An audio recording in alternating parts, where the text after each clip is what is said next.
there you go. My Licorice is alive with none other than Charlie Parker's Confirmation. And that tune, Confirmation, it's what I call a proving ground tune. It's where the jazz instrumentalist proves he has the chops to hang. And frankly, for my taste, most of the jam session crowd, they really like to burn this tune, like to play it way too fast. And frankly, they generally play it at a much more rapid tempo than Charlie Parker ever did. It's like they just want to shred through the tune to winnow out those who can't handle the pace, usually at the expense of the tune, which in and of itself has a kind of lyric beauty despite its rhythmic and harmonic complexity. Anyway, that was Confirmation, my little two-chorus ramble through the Parker tune. Yes, it was composed and introduced by Charlie the Bird Parker in 1947, and it quickly became really an anthem that ushered in the new small combo jazz era known as bebop.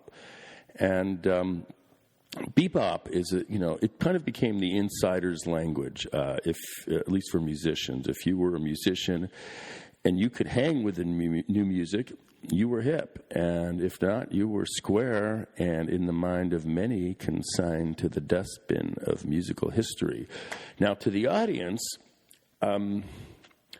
that music, the new music that came right after World War II, it really was no longer an invitation to dance, but in reality, it was a command to listen and to consider. And in my mind, the new music announced that a new generation was here and ready to take center stage, not just in music, but also in culture, politics, and civil rights. It was like Charlie Parker and Dizzy and Miles and Thelonious were at the point of a brand new shining spear, and the message was, we are here, ignore us at your peril. We are the now, we are the future. And so a musical revolution was born that was midwife to the social revolution that was soon to follow. Okay, Confirmation, there you go. So, folks, welcome to episode 9, season number 2 of Rebel Without Applause, where I break it down, yes, jazz-wise, joke-wise, and culture-wise, and otherwise, where I do my best to keep it fresh from my front row seat right here in this, the cockeyed caravan called life. I'm coming to you straight with no chaser, live from my movie studio apartment right here in the Wood of the Holly under the sign. That's right, smack dab in the center of the enchanted land of law, which, as I look out my window, is now well, not so enchanted. It's actually drenched with rain, and it's doing a very good impression of Seattle. So what's up? On the sporting front, I can now say with absolute certainty that the Lakers have officially entered Fork City. By that I mean they are done. And it turns out that the Western Conference ain't quite the cakewalk for LeBron that the Eastern Conference was. Who could have predicted, who would have known that he'd lead the proud Lakers on a downward spiral to yet another lottery pick? I don't want to be a LeBron hater because I'm not. There is really so much to admire about him as a man and an athlete. But I got to say, I'm sorry, you don't miss 2 free throws with the season on the line. And that's what he did. And frankly, that is not the best way to make folks forget about Kobe. Oh, well. There's another off season to come. Hope springs eternal in Lakerland. We'll see what that brings. Elsewise, I am still processing the Michael Cohen hearing last week. It's funny, as I was watching that, how the Republican congressman loved him as a liar, but now despised him as a truth teller. I guess the first impression I had was watching, the whole episode on television was how familiar Michael looked. He could have been any one of a dozen or so of my cousins that I have still lurking in those New York boroughs. I mean, there he was sitting before that battery of microphones and cameras. He seemed so much the nice Jewish boy gone bad and now trying with all his might and fortitude to go good again. I'm not sure if his mea culpa is enough to get him all the way back, but I think it was a pretty good start. His opening speech, how can I describe it? It sort of reminded me of like a young man's bar mitzvah speech. It was so simple in its rectitude, so straightforward in its purpose, so seemingly honest, and at the same time, very self-serving. I mean, there is really nothing like the harsh light of truth to delouse the mountain of bad deeds that he performed for his capo, his godfather, the billionaire brat boy. Well, that and a few years of prison, to think about it, should bring him back to the good graces he so desperately desires. My Michael Cohen takeaways, of course, yeah, you felt for the guy. Jewish kid from the boroughs, middle class, son of Holocaust survivors, a modest student at best. The dude scrapes through college, then he barely squeaks through a third-rate law school. And then with the help of some generous in-laws, so I'm told, he gets a foothold in the taxi medallion business, which is like, I don't know, buying up all the horse and buggies right before the invention of the automobile, or investing in the telegraph right before Alexander Graham Bell screams, "Watson!" Or what else? Taking the odds on Tyson the day before he fights Buster Douglas. Anyway, Cohen buys up expensive taxi medallions right before Uber hits the streets. I don't know, talk about bad timing. Either way, it is a very rough and tumble scene, and young Michael learns his trade, scuffling with all manner of Ruskies trying to get a slice of the big pie Amerikanski. It's funny how the ex-commies make the best capitalists. I never understood that. And actually, the best of the best actually get to be oligarchs. And if you are an oligarch, there is no better place to park your cash than in one of the billionaire brat boys' pricey Manhattan condos. But that's another story, and I already wrote it. So for further reference, you can check out The Bitumen Boss of Uzbekistan, a short story I wrote and read in one of my earlier podcasts. Anyway, Michael is scuffling in the taxi and real estate biz, and some years back, through dumb luck, and by the way, dumb luck is actually usually associated with good luck rather than bad luck. Young Michael stumbles through the Golden Arches. Well, actually, those arches were condos owned by the Donald, which he and his family buy. And apparently, through some homeowners association conflict and just general goofball condo politics, Michael catches the attention of the billionaire brat boy. And before he can say, forget about it, he is a made man. And since Michael has watched The Godfather like 100 times, he's got the Robert Duvall role nailed, and he plays it to a T for the billionaire brat boy. And since the billionaire brat boy has also seen The Godfather 1,000 times, he's also got the Don Corleone part nailed to the T. Only problem is Michael's Jewish, and he has a Queen's accent as thick as Nathan's hot dog, and the future PVP is of German descent, and he has an ego the size of a bratwurst blimp at Macy's Thanksgiving Day Parade. It feels like a fucking match made in heaven, and for 10 years it is, until it isn't. So, back to the hearings.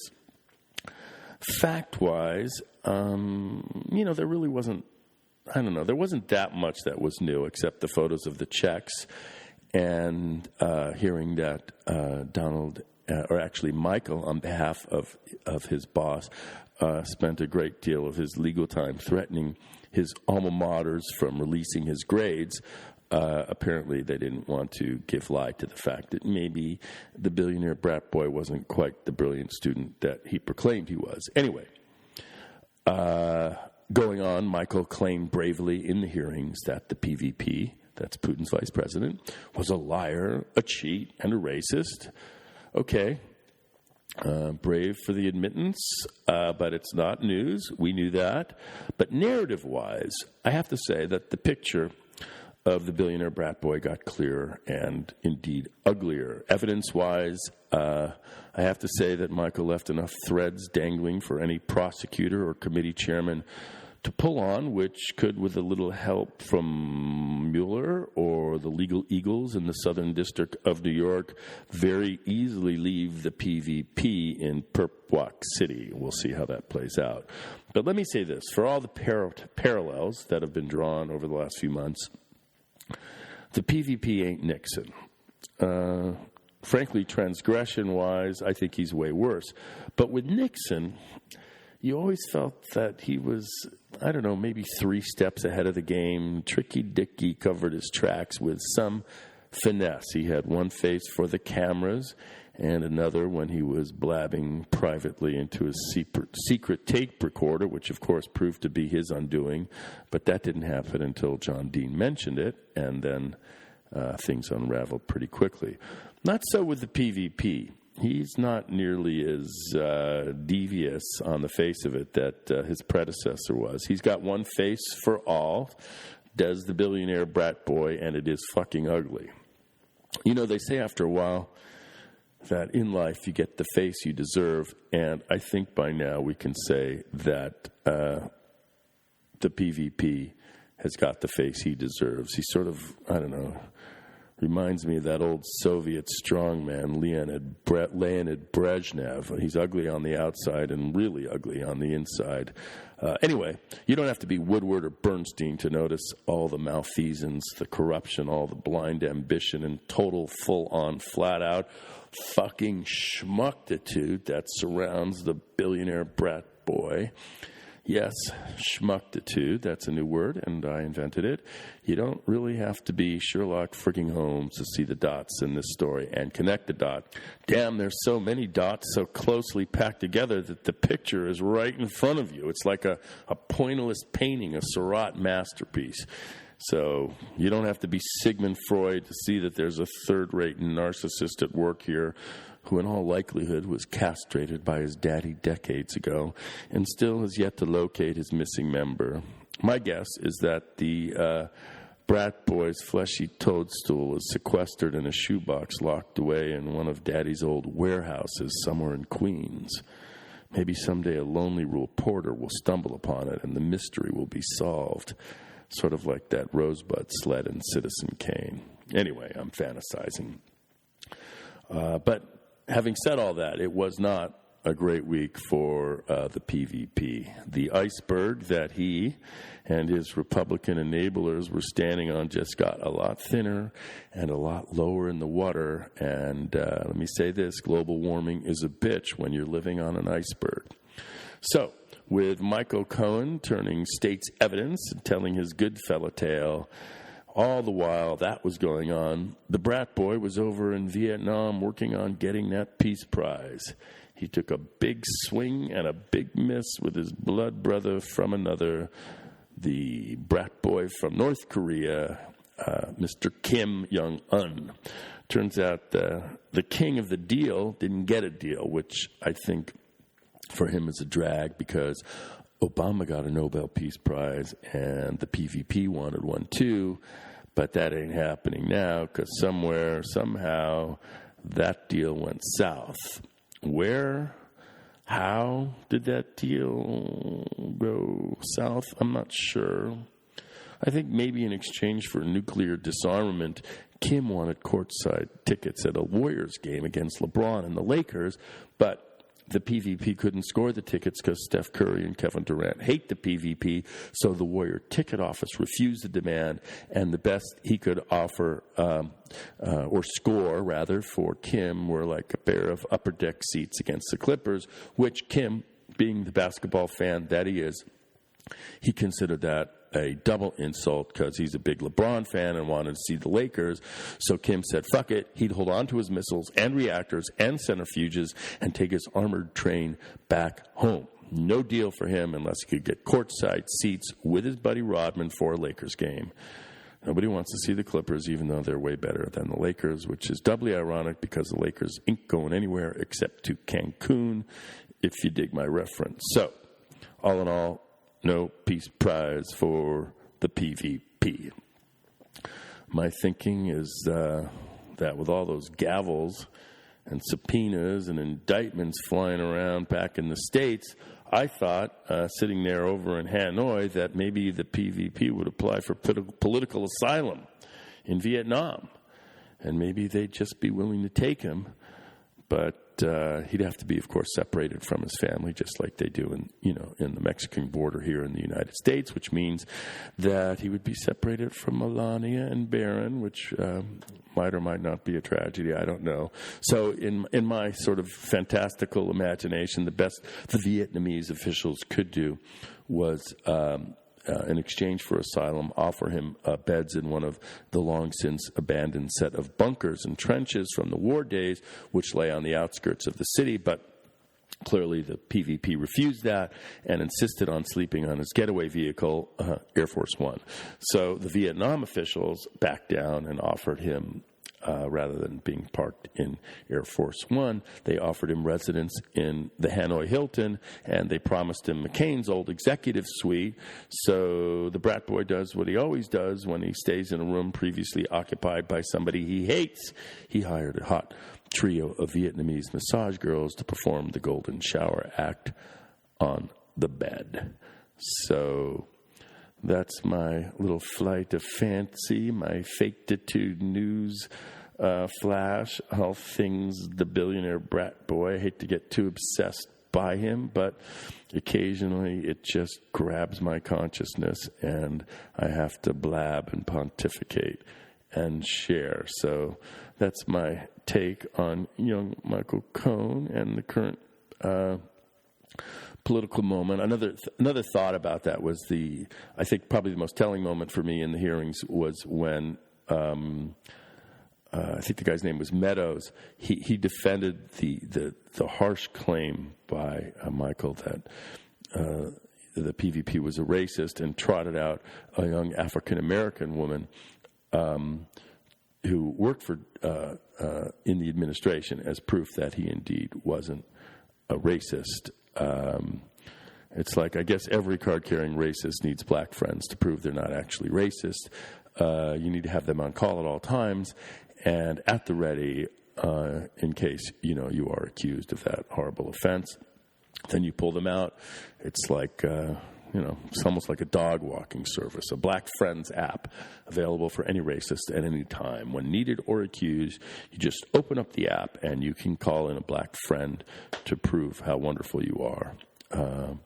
Also, you can get another app. It's called Black Facebook Friends, and it creates and updates and maintains for you a portfolio of imaginary black friends for your Facebook page. And it can come in different packages. There's the affirmative action package.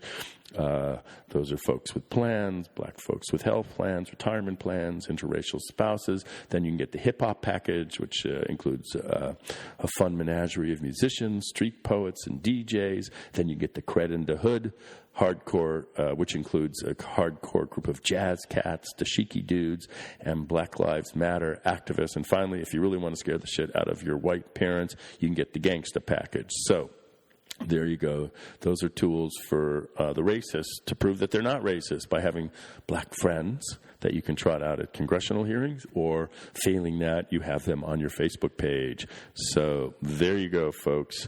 That pretty much wraps up this installment of Rebel Without Applause. A couple other things I want to remind you, if you like this, to subscribe to my vibe, share it, write a review. Let people know what's going on. If you didn't get a chance, the first month of this year was dedicated to Hamlet, Prince of Denmark, My Journey into Crime, Corruption, and Cover-Up. There's 5 episodes there where I play all the parts, and it's an opportunity to really take an interesting journey back into time and into the heart of Shakespeare's dark Elsinore. So until next week, thanks for hanging. So appreciate it, and adios, goodbye, and adieu.